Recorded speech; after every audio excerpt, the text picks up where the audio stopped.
You know what, R C B fan ಆಗಿರೋದು is not just for a cricket sir, ಅದೊಂದು quality lifestyle. R C B ಟೀಮಿಂದ fans ಕಲ್ತಿರೋದು ಬೇಜಾನಿದೆ sir. Sir loyalty ತಗೊಳ್ಳಿ sir, loyalty ಪದಕ್ಕೆ ಅರ್ಥನೇ R C B fans sir.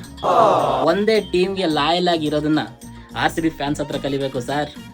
6 ಸಲ ಸೋತ್ರು R C ಬಿನೇ, 60 ಸಲ ಸೋತ್ರು ಆರ್ ಸಿ ಬಿನೇ, ನಾವು ಆರ್ ಸಿ ಬಿ ಫ್ಯಾನ್ಸ್ಗೆ ಲಾಯಲ್ಟಿನ royalty sir. R C B team ನಮಗೆ ಪೇಷನ್ಸ್ ಅಂದ್ರೆ ಏನಂತ ಹೇಳ್ಕೊಟ್ಟಿದೆ ಸರ್. ನಾವು R C B fans patience ಲೆವೆಲ್ಲೇ ಬೇರೆ. ಇವತ್ತಿನ ಮಕ್ಕಳು ಅದೇನೋ ಹುಡುಗಿ ಬೇಗ ರಿಪ್ಲೈ ಮಾಡಲಿಲ್ಲ ಅಂತ ಸೂಸೈಡ್ ಮಾಡ್ಕೊಳ್ತಾರೆ, ಅದೆಲ್ಲ ಏನೋ ಮಾಡ್ಕೊಳ್ತಾರೆ. ನಾವು 18 ವರ್ಷದಿಂದ ಕಪ್ ಗೆದ್ದಿಲ್ಲ ಸರ್. ಫೈನಲ್ಸ್ ವರೆಗೂ ಬರ್ತಾರೆ, ಆಮೇಲೆ ಪುಸ್ತಕದ ಬಿಟ್ಕೊಟ್ಬಿಡ್ತಾನೆ. ಆದ್ರೂ ನಾವು ಆರ್ ಸಿ ಬಿಗೆ ಸಪೋರ್ಟ್ ಮಾಡೋದು. ಅದು ಸರ್ ನಮ್ಮ ಪೇಷನ್ಸ್ ಲೆವೆಲ್. ಸರ್ ಕಾನ್ಫಿಡೆನ್ಸ್ ತಗೊಳ್ಳಿ.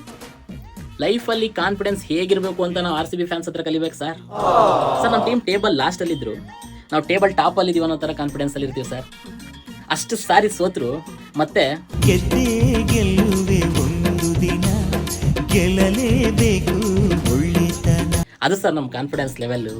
ಇಷ್ಟೇ ಅಲ್ಲ sir, R C B fans ಹತ್ರ ಎಮೋಷನ್ಸ್ ಹೇಗೆ ಕಂಟ್ರೋಲ್ ಮಾಡ್ಕೊಳ್ಳೋದು ಅಂತಾನು ಕಲಿಬಹುದು ಸರ್. ಒಂದು ಮ್ಯಾಚ್ ನ ಗೆದ್ವಿ ಅನ್ನೋ ಎಮೋಷನ್ಸ್ ಅಲ್ಲಿ ಇದ್ರೆ ಟಕ್ ಅಂತ ಸೋಲ್ತೀವಿ. ಅದು ಸೋತ್ವಿ ಬಿಡು ಅಂತ ಕೂತ್ರೆ ಒಂದೇ ಬಾಲಲ್ಲಿ ನಮ್ಮ ಎಮೋಷನ್ಸ್ ಗೆಲ್ಲೋ ಕಡೆ ಶಿಫ್ಟ್ ಆಗುತ್ತೆ ಸರ್. ನಮ್ಮ ಜೀವನ ಎಮೋಷನಲ್ ರೋಲರ್ ಕೋಸ್ಟರ್ ಬಿಡಿ ಸರ್, ಪ್ರತಿ ಮ್ಯಾಚು ಬಾಯಿಗೆ ಬರುತ್ತೆ.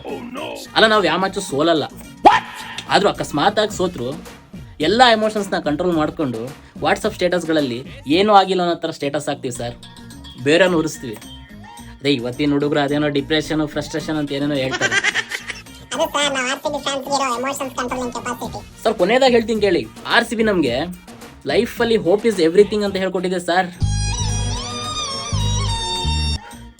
ಮ್ಯಾಚಲ್ಲೂ ಕೊನೆವರೆಗೂ ಹೋಗ್ಬಿಡಲ್ಲ, ಕಪ್ ಮೇಲೂ ಕೊನೆವರೆಗೂ ಹೋಗ್ಬಿಡಲ್ಲ, ಲೈಫ್ ಮೇಲೂ ಕೊನೆವರೆಗೂ ಹೋಗ್ಬಿಡಲ್ಲ ಸರ್. ಹೋಪ್ ನಮ್ಮನ್ನು ಬಿಟ್ರು ನಾವು ಹೋಪ್ನ ಬಿಡಲ್ಲ ಸರ್. ಅದಕ್ಕೆ ಹೇಳ್ತೀವಿ, ಈ ಸಲ ಕಪ್ ನಮ್ದೆ.